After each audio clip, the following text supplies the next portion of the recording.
जय गुरु जी, शुक्राना गुरु जी। गुरु जी के चैनल गुरु जी मेहर करे पे आप सभी का स्वागत है। आज मैं नैन्सी आंटी अहमदाबाद से अपना शुक्राना सत्संग शेयर करना चाहती हूँ कि कैसे गुरुजी ने मेरे बच्चे को फाइनल एग्ज़ाम दिलवाई। उसके एग्ज़ाम सुख से हो गए, फाइनल अच्छे से हो गए और उसको ठीक भी कर रहे हैं। मैं गुरुजी का बहुत बहुत शुक्राना करती हूँ कि कैसे उन्होंने मेरे बच्चे का हाथ थामा हुआ है और उसे हमेशा अपने छत्रो छाया में रखते हैं। जय गुरु जी, बहुत बहुत आपका शुक्राना। आज मंडे का दिन अमृत वेले मैं गुरु जी का ये सत्संग शेयर कर रही हूँ। बात यह है कि मेरे बेटे के एग्ज़ाम्स थे 26 फ़ैब से 10 मार्च तक फाइनल एग्ज़ाम्स थे। तो उस पहले एग्ज़ाम्स बहुत सही गए, उसका खूब ध्यान रखा, बाहर का खाना नहीं खिलाया, बहुत ध्यान रखते थे कि एग्ज़ाम्स एनुअल एग्ज़ाम सुख से निकल जाए। 8 मार्च को उसका बर्थडे आता है जो इस बार संडे को था। तो मेरे बेटे का बहुत मन था कि मैं अपना बर्थडे, सिर्फ लास्ट ही एग्ज़ाम है ना मम्मा, इजी एग्ज़ाम है, मैं पार्टी रखना चाहता हूँ, अपने फ्रेंड्स को बुलाना चाहता हूँ। उस दिन इंडिया का फाइनल भी था और इसका बर्थडे भी था। तो हमने एक छोटी सी पार्टी ऑर्गेनाइज़ की थी। इसके 10-15 फ्रेंड्स जो सोसाइटी में ही रहते हैं उन सबको इनवाइट किया था। केक ऑर्डर किया था बाहर से, नूडल्स, चिप्स, जो भी है बाहर से सब ऑर्डर किया था और बच्चों के लिए पार्टी रखी थी। तो सब बच्चे आए पार्टी में, खूब बहुत ही सुख से बर्थडे हो गया, पार्टी हो गई, सब अच्छे से हो गया। गुरुजी का बहुत बहुत शुक्राना। मैंने उस दिन बर्थडे वाले दिन भी अरदास वाला सत्संग शेयर किया था। आज फिर पूरे 8 दिन बाद एक और सत्संग उसका शेयर कर रही हूँ। पार्टी हो गई, सब हो गया, ठीक है। नेक्स्ट डे उसको छुट्टी थी और 10 को उसका फाइनल एग्ज़ाम था, लास्ट एग्ज़ाम था, मतलब गुजराती का। हम अहमदाबाद से हैं, गुजरात से हैं, तो उसका लैंग्वेज एग्ज़ाम था गुजराती का 10th को। तो उसने संडे के दिन कोई ऐसे इतनी पढ़ाई नहीं की कि मैं कल कर लूँगा, ईज़ी है।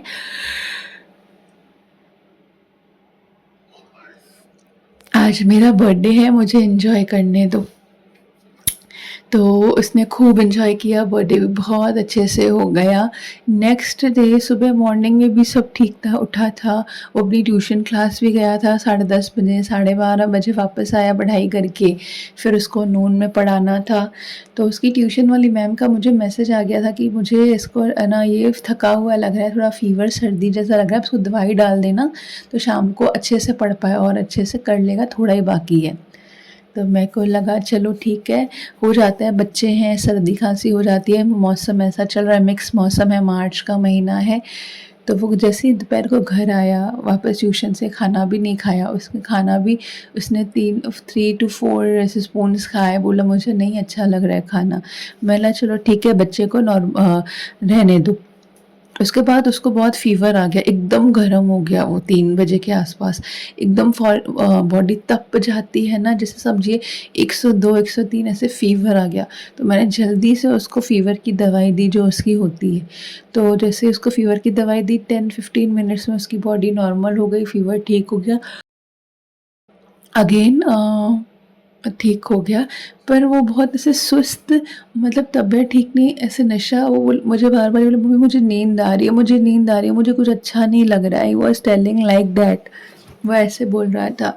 तो फिर वापस उसको फुल गरम लगा पड़ा था। तो मैंने अपने हस्बैंड को मैसेज किया, बताया कि भाई ऐसे-ऐसे उसको फुल फ़ीवर आ गया और कल एग्ज़ाम देने जाना है, प्लीज़ आप डॉक्टर को फ़ोन करो ताकि हम उसको दिखा दें, दवाई ले लें। कल एग्ज़ाम देगा, नहीं देगा, डिसाइड हो जाएगा। अभी वो 3rd स्टैंडर्ड में है। तो फिर डॉक्टर के पास गए, उसने कहा कि नॉर्मल फ़ीवर है, दवाई दे देता हूँ, कुछ नहीं है, बच्चा बिल्कुल ठीक है। तो हमने इसको दवाई डाली रात को, वो सोया, सुबह उठा, थोड़ा बहुत फ़ीवर था, फिर उसको आधी रात में उठा, फिर उसको हमने पट्टियाँ भी रखी, रखना फ़ीवर आए तो दवाई तो डालना, पट्टियाँ भी रख देना, ठीक है, नॉर्मल हो जाएगा, गर्मी का भी मौसम है। तो हमने उसको रात को, आधी रात उसको फ़ीवर आया था 3 साढ़े 3 बजे, तो उसको हमने फिर दवाई डाली, माथे पर पट्टियाँ रखी, तब जाके वो आधे घंटे में नॉर्मल हुआ। फिर 7 बजे उसे उठाया कि चल एग्ज़ाम दे सकता है, क्योंकि वो फुल प्रिपेयर्ड था, उसका कोर्स फुल कंप्लीट था। तो उसी से पूछा आप दोगे ना ना एग्ज़ाम, तो हमने डिसाइड किया कि मैं और मेरे हस्बैंड उसके साथ जाएँगे और एग्ज़ाम दिलवा के अपने साथ ही वापस ले आएँगे 1 घंटे में, जो ज़रूरी है। ज़्यादा देर नहीं उसको वहाँ स्कूल में बैठने देंगे। तो हम सब रेडी हो गए 8 बजे के आस-पास। हम इसकी डॉक्टर की फ़ाइल लेके, इसका बैग लेके, लंच लेके निकल गए एग्ज़ाम के लिए, इसको एग्ज़ाम दिलवाने के लिए इसके स्कूल चले गए। तो वहाँ तो पहले ऐसा हुआ कि रिसेप्शन पे ऐसा बोला कि ये 3rd स्टैंडर्ड में है। हमने कहा बताया कि भई इसको कल ऐसे फ़ीवर आ गया था, पर अब वो ठीक है, आप सिर्फ़ इतना करिए, उसको अलग से बिठा के एग्ज़ाम देके हमारे साथ छुट्टी दे दीजिए। तो रिसेप्शनिस्ट वहाँ पे जो थी, उन्होंने कहा कि कोई बात नहीं मैडम, आप लीविंग मेडिकल सर्टिफ़िकेट दे दीजिए, आप सबमिट कर दीजिए, जैसा भी होगा हम इसको पासिंग मार्क्स देके, एवरेज मार्क्स देके पास कर देंगे, कोई इश्यू नहीं है। अभी 3rd स्टैंडर्ड में ही है, कोई इश्यू नहीं है। ऐसे बहुत हमारे पास आज वायरल फ़ीवर के केसेस आए हैं इस टाइम। तो जो छोटे हैं 4th 5th तक हैं, 1st to 4th 5th, हमने उनको सबको हम एवरेज मार्क्स से उनको पास कर देंगे। तो मेरे मन में ये था कि एवरेज मार्क्स तो शायद बहुत कम मिलेंगे, 10 12 या 15 16 मार्क्स से पास कर देंगे, पर ये तो कृष्णा मेरा सन गुरुजी की कृपा से एक ब्राइट स्टूडेंट है और हमेशा रैंक्स में आता है। तो मेरे को था कि मैंने उनको प्यार से बोला कि मैम इसकी तबीयत ठीक है, खाली आप इसको एग्ज़ाम देने दे दीजिए, फटाफट से दे देगा और हम अपने साथ ले जाएंगे। तो वो बोलती नहीं मैम, ये रूल नहीं है, हम नहीं दे सकते। तो इसका फिर हम इसको लेके ऊपर इसकी क्लास में चले गए जहाँ एग्ज़ाम होती है। हमने सोचा चलो इसकी क्लास टीचर से बात करते हैं, क्योंकि उनको पता है कि ये ब्राइट स्टूडेंट है, ऐसे एवरेज मार्क्स तो इसका पूरा रिज़ल्ट इफ़ेक्ट हो जाएगा। मैं मन ही मन में गुरुजी का मंत्र जाप कर रही थी, गुरुजी से अरदास कर रही थी, गुरुजी आप देख लीजिए, प्लीज़ आप देख लीजिए, कुछ हो सकता है तो आप देख लीजिए। मेरे मन के अंदर ही अंदर कॉन्स्टेंटली मंत्र जाप चल रहा था। तो इनफैक्ट जिस एग्ज़ाम था गुजराती का, वही मैम वहीं पे खड़े थे। वो बोले थे आप यहाँ क्यों आए हैं, पेरेंट्स आपको अलाउड नहीं है, क्या हुआ है? तो मैंने उनको सारी बात बताई कि मैम अभी ठीक है, आप प्लीज़ उसका एग्ज़ाम लेके उसको छुट्टी दे दीजिए और हम कुछ नहीं बोल रहे हैं। तो उन्होंने बोला चलो ठीक है, इसको बिठा दो, मैं देखती हूँ, अब वेट करो, हम देखते हैं। तो वो उसको ऊपर बिठा दिया क्रिश को। हम नीचे आए तो वो रिसेप्शन पे हमें डांट रही थी कि आप ऐसे कैसे कर रहे हैं, मैंने आपको बोला तो हम पासिंग मार्क्स से पास कर देंगे, आप चले जाइए। तो मैंने बोला मैम प्लीज़ उसे देने दीजिए, he is a bright student, वो 1 डेढ़ घंटे में एग्ज़ाम दे देगा ना, हम उसको अपने साथ हम वेट कर रहे हैं। तो बोला आप वेट करोगे? मैंने हम वेट करें, हम बैठे हैं, आपसे उसको छुट्टी दे देना और हम आपको कुछ नहीं बोल रहे हैं। तो वो भी बात समझी और फिर बोला ठीक है आप बैठ जाइए, अब जितनी देर लगे उसका एग्ज़ाम देने में। तो जितनी देर वो एग्ज़ाम हॉल में एग्ज़ाम देने गया था, मेरे मन में मंत्र जाप चालू कि जय गुरुजी, शुक्राना गुरुजी, ओम नमः शिवाय, शिव जी सदा सहाय, ओम नमः शिवाय, गुरुजी सदा सहाय। तो फिर थोड़ी देर बाद वो अपना एग्ज़ाम जो उसका टाइम था वो दे के बाहर आया एंड ही वॉज़ हैप्पी। मैंने बोला एग्ज़ाम कैसा गया? तो बोला बहुत अच्छा गया मम्मी। बोला सब ठीक है ना? तो बोले हाँ मम्मी सब ठीक है, अच्छा गया, बहुत अच्छा गया, सिर्फ़ 1 मार्क का गलत है, मेरे को फुल्ली ऑलमोस्ट आएंगे मार्क्स। सिर्फ 1 डेढ़ मार्क अगर गलत हुआ तो हुआ, वरना मैं लिख के सब आई हूँ। तो मैं बहुत खुश थी। इस तरह से गुरुजी ने उसके फाइनल एग्ज़ाम सारे बहुत अच्छे से गए, ये सारी गुरुजी महाराज की कृपा थी। ठीक है, एग्ज़ाम दे के हम घर आ गए। फिर उसको दोपहर को 2 ढाई बजे बुखार आया। हमने बोला शायद वायरल है, इसीलिए बार बार 12-12 घंटे में बुखार वापस आ रहा है। तो हमने फिर उसको दवाई डाल दी, पट्टियाँ रखी, फिर शाम तक ठीक था, बैठा था घर में, पर हाँ खाना पीना नहीं खा रहा था, उसको खाना कुछ भी अच्छा नहीं लग रहा था और उसको पेट में भी हल्का दर्द हो रहा था कि मम्मी पेट में दर्द हो रहा है, मुझे खाना भी नहीं चाहिए। तो उसके बाद मुझे ऐसा डाउट हुआ कि यार इसको कुछ तो है। मेरा इंट्यूशन कहता है ना, मैं गुरुजी को अरदास, इसी टाइम मेरी गुरुजी की अरदास चालू थी कि प्लीज़ इसको जो भी है ठीक कर दो, या बताओ तो क्या है, उसको ठीक कर दो। वो बड़ा परेशान है, खाना पीना बंद हो गया, बच्चे का बुखार आ रहा है बार बार, तो कुछ तो होगा, तो हमें चेकअप कराना चाहिए। फिर उस दिन ऐसे निकला, फिर आधी रात को हर 12 आवर्स में उसको फ़ीवर आ रहा था और फुल फ़ीवर आ रहा था, 102 103 फुल एकदम तप जा रही थी बॉडी। फिर दोपहर को रात को आया, फिर 11 साढ़े 11 बजे वो ऐसे काँपने लगा, बोल रहा इतनी गर्मी में मार्च की 40 डिग्री में बोल रहा था कि भाई पंखे बंद करो और मुझे कंबल दे दो, मुझे बहुत ठंड लग रही है। तो हम तो बहुत डर गए। हमें तभी क्लिक हुआ यहाँ तो ये डेंगू मलेरिया का लक्षण लग रहे हैं कि ऐसी ठंड लगना, गर्मी में कंबल पहनना या कोई और वायरल है, तो हमें तुरंत डॉक्टर के पास जाना चाहिए। तो हम उसी वक्त 1:30 बजे डॉक्टर आने वाला था, उसको डॉक्टर के पास ले गए। तो डॉक्टर को बताए सारे सिम्टम्स भी, भाई इतनी गर्मी में वो बोल रहा है कि कंबल दे दो, बहुत ठंड लग रही है मेरे, और खाना भी 2 दिन से उसने नहीं खाया है। तो डॉक्टर ने बोला नहीं, फिर तो आपको इसका ब्लड टेस्ट और यूरिन टेस्ट करवाना पड़ेगा, तो हमें पता चले कि कौन सा फीवर हुआ है। मुझे टाइफॉइड और डेंगू का डाउट है। तो ना डॉक्टर ने उसी वक्त रिपोर्ट करवाई, आधे घंटे में ब्लड रिपोर्ट आई और डॉक्टर ने बताया कि इसको टाइफॉइड हुआ है और डेंगू की रिपोर्ट कल आएगी। तो उन्होंने हम लोगों को, मेरे को, सबको बहुत घर में डर गए, मतलब क्या होगा, क्यों ऐसा, क्या होगा, कैसे करना है। तो डॉक्टर बोला कुछ नहीं, मैं दवाई देता हूँ, किस लेवल पे टाइफॉइड आया है वो अब कल पता चलेगा, और टाइफॉइड है वो कंफर्म आ गया है, पर कौन सी इंटेंसिटी पे है, डेंगू है कि नहीं, ब्लड सेल्स का क्या है, यूरिन में कोई प्रॉब्लम तो नहीं है, वो पूरी रिपोर्ट कल आएगी। लेकिन इतना डायग्नोस हो गया है कि हाँ टाइफॉइड है। तो उसके बाद डॉक्टर ने बताया कि खाने पीने की डाइट एकदम कम, नहीं खाए तो ठीक है, सिर्फ फ्रूट डाइट, दूध बंद कर दिया है, सिर्फ जूस, फ्रूट और खिचड़ी दाल चावल खाता है, जितना खाए उतना ठीक, कोई ज़बरदस्ती नहीं करना। और उन्होंने दवाइयाँ दी और बोले बुखार आएगा, थोड़ा पेशेंस रखना, पट्टियाँ रखना, दवाई डाल देना, धीरे धीरे ठीक हो जाएगा। इस दौरान गुरुजी ने बहुत साथ दिया।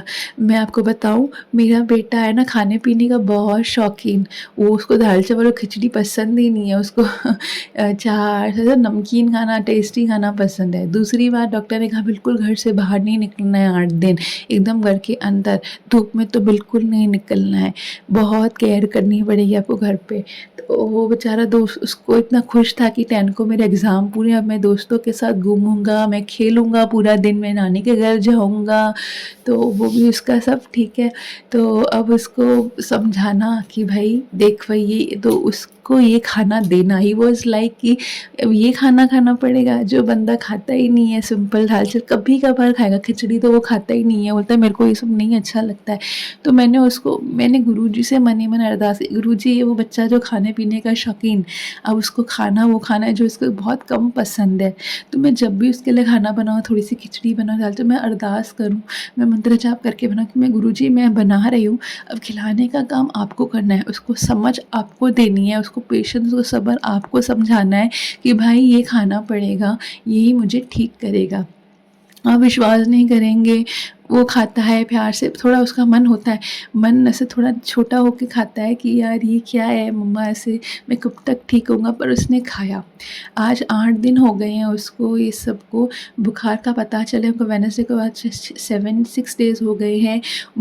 बहुत पेशेंस रखा है मेरे बेटे ने, शांति से जो खाना बनता है, खिचड़ी दाल चावल खाता है, फ्रूट्स खाता है, बाहर भी नहीं जाता है, ये सारी समझ, ये सारा सब्र, पेशेंस गुरुजी महाराज ने उसको दिया है। क्योंकि मैं उन्हीं से अरदास करती थी, गुरुजी दुख आया है, कष्ट आया है, पर उसे ठीक भी आप ही करेंगे, हम में ताकत नहीं है, कष्ट तो आएंगे लेकिन उसको ठीक भी आप करेंगे। एंड टचवुड ऐसे उसको कोई तकलीफ़ नहीं हुई, मतलब ऐसे समझिए शायद 10% ही तकलीफ़ आई होगी, मतलब ऐसे हंसता खेलता बच्चा, कोई नहीं बोलेगा कि इसको टाइफॉइड है या बीमार है, अच्छा खेलता हंसता है, खेलता है, पर कभी कभी थोड़ा फीवर आ जाता है और खाना पीना उसका बहुत कम, और जो ज़रूरी भी है टाइफॉइड में, कहते हैं कि खाना पीना जितना कम खाएंगे, बिल्कुल फ्रूट्स और फ्रूट डाइट पे रहेंगे, जूस पे रहेंगे, दूध बिल्कुल नहीं पीना है, तो भाई पेशेंट जल्दी रिकवर करेगा। तो वही हुआ, मैं एज अ मदर भी उसको बोलती हूँ कि नहीं खा, जितना हो सके अपने आप को लाइट रख, कम खा। उस बदले डॉक्टर ने ग्लूकोज की कुछ दी है ताकि जो कमी पेशी है वो ग्लूकोज ORS से रिक्वायरमेंट बॉडी की पूरी हो जाए, बच्चे को ज़्यादा तकलीफ़ ना आए। तो उसने जो पेशेंस रखा, जो सब्र रखा है ना इन 8 दिनों में, वो सब गुरुजी महाराज की कृपा है। इन एवरी डे जब से आया है ना, एवरी डे हर मॉर्निंग को 3 बजे 4 बजे उठ जाता है, अमृत वेले उसको दवाई डालनी पड़ती है, थोड़ा सा फीवर कभी भी आ जाता है, तो 2-3 दिन जब उसको था, अभी तो 2 दिन से टचवुड गुरुजी महाराज की कृपा है कि कोई फ़ीवर भी नहीं आया। He is normal. अब मुझे कह रहा है कि मुझे भूख लग रही है, अब मैं ठीक फ़ील कर रहा हूँ। तो धीरे-धीरे हमें भी ऐसा लग रहा है कि उसका बुखार टूटा है, अब वो ठीक हुआ है। लेकिन जल्दी से हम डॉक्टर की सलाह के बिना कुछ उसका स्टार्ट नहीं कर सकते, बिकॉज़ डाइट का बहुत इम्पोर्टेंस है टाइफाइड के फ़ीवर में। डाइट बहुत ही लाइट और बहुत नॉर्मल रखनी पड़ती है, तो ही ठीक हो सकते हैं जल्दी से टाइफाइड में। तो है ना, जितने दिन भी वो है ना, वो 4-5 बजे उठ जाता है या 3 बजे 4 बजे, एंड ही इज़ लाइक, वो सोता है ना रात को तो हमेशा कहता है कि गुरुजी का मंत्र जाप चलाओ। वो कहता है गुरुजी का भजन चलाओ, पर वो होता है मंत्र जाप। जब भी सोता है रात को वो सुन के सोता है। तो अभी 3-4 बजे जब भी 3-4 दिन से उठता है, बोलता है मम्मी मुझे नींद आ रही है, मुझे पानी दे दो और गुरुजी का भजन चला दो, मतलब इसका मतलब गुरुजी का मंत्र जाप चला दो। तो अमृत वेले आधा पौना घंटा जब तक उसको नींद आए, 1-1 घंटा वो गुरुजी का मंत्र जाप चलता है और वो सुनता है, बोलता है और फिर सोता है 2-3 घंटे के लिए। तो ये भी गुरुजी महाराज की कृपा है। मैं उनको ये बोलती हूँ, शायद ये भी आपका कष्ट काटने का तरीका है कि आपके मंत्र जाप में इतनी शक्ति है भगवान जी कि उसको सुकून मिलता है, वो उसको सुनता है तो वो ठीक हो रहा है। अमृत वेले आप उससे मंत्र जाप करवा रहे हो, मुझसे मंत्र जाप करवा रहे हो, अब हमें ठीक कर रहे हो, आप हमको हील कर रहे हो, आप हमें ब्लेस कर रहे हो, तो बहुत बहुत शुक्राना। तो इतने प्यारे हैं हमारे गुरुजी जो हमारा इतना ध्यान रखते हैं, हम सबसे बहुत प्यार करते हैं। तो ऐसे गुरुजी ने मेरे बच्चे का फाइनल एग्ज़ाम भी दिलवाया और उसको टाइफाइड आया, पर उसमें भी उसका पूरा ध्यान रखा और उसे रिकवर भी कर दिया है। आज फिर एक फॉलोअप के लिए डॉक्टर के पास जाना है, लेकिन मुझे पूरा विश्वास है गुरुजी महाराज के कि जैसे आज तक संभाला है ना, आगे भी वो ही संभालेंगे। तो थैंक यू गुरुजी, बहुत बहुत शुक्राना। मैं बस आप सभी से यही कहना चाहती हूँ कि बस गुरुजी पे अटूट विश्वास रखिए। जब हुआ ना डायग्नोस टाइफाइड तो मैं डरी नहीं, मेरे को एक सेंस ऑफ रिलीफ था। मैं गुरुजी आप देखेंगे, आप ठीक करेंगे। सब मुझे पता है कष्ट आया है, वो आएंगे, हमारे कर्मों का हिसाब किताब है या जो भी है, पर मैंने गुरुजी से एक ही बात कही कि आप ही ठीक करेंगे, मुझे पूरा विश्वास है। और उन्होंने ही ये जर्नी 8 दिन की बहुत ईजी कर दी। जो बच्चा वो खाना नहीं खाता था वो शांति से खाता है, उसने सब्र रखा है, उसने पेशेंस रखा है, वो समझा कि नहीं मुझे ठीक होना है तो मुझे यही खाना खाना है। फीवर भी ठीक किया, उसको आत्मविश्वास दिया, उसका ध्यान रखा, उसे खुश रखा। ये सब मेरे गुरुजी महाराज की कृपा है। तो जय गुरुजी, आपका बहुत बहुत शुक्राना। मेरे पल पल आपका उठते बैठते मेरे गुरु महाराज आपका शुक्राना। ऐसे ही हम सब बच्चों पे अपनी कृपा बनाए रखना। जय गुरुजी, शुक्राना गुरुजी। ओम नमः शिवाय, शिव जी सदा सहाय। ओम नमः शिवाय, गुरुजी सदा सहाय। अगर इस सत्संग को शेयर करने में मुझसे कोई भी भूल हुई हो गुरुजी, संगत जी आप सभी मुझे माफ़ करना। जय गुरुजी, शुक्राना गुरुजी, लव यू गुरुपा।